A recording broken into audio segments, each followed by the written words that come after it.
Art can be very political. I find that there are limited spaces to actually process what's happening in the arts and culture world. It's one of the reasons why I started this series, to actually follow and break down what's happening within arts culture right now and the current administration, and the long-term impacts of what this will have to our cultural institutions and environment.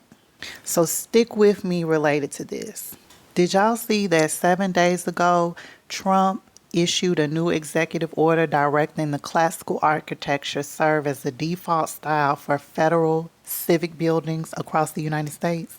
According to this order, future government buildings must be visually identifiable as civic architecture. According to the administration, buildings that depart from classical precedent must nonetheless embody dignity, stability, and respect. Now, this article goes into some of the concerns that the folks in the public design sector have about this particular executive order, and that's not my wheelhouse, but I just want to highlight what they say.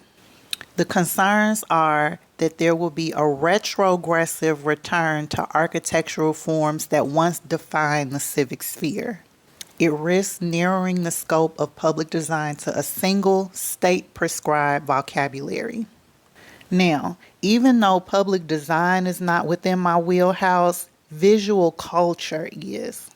And visual culture is a field of study focused on understanding the role of images, visuals, and visual media in society, culture, and politics, analyzing how they shape perception, convey meaning, and influence social change.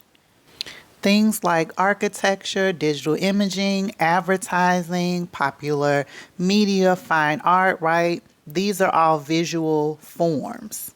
And all of these aspects have an impact on our identity, also power structures. And so if we're talking about the recent name change of the Department of Defense, along with this new executive order for courthouses, government offices, and other public structures to now have a classical style, for it to be visually identifiable as civic architecture.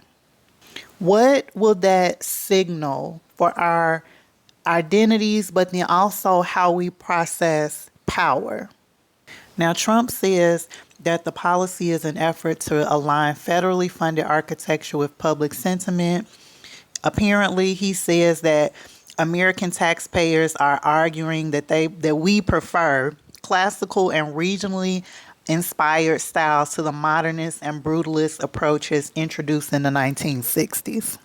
So my art folks out there and others that, this is your jam and you find this interesting, what do y'all think about this? What kind of impacts will this have on our experience of these civic spaces?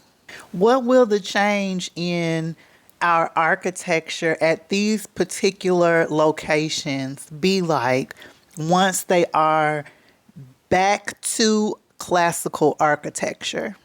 Again, if this is your jam, definitely check out my YouTube for more longer form content on these types of topics and intersections.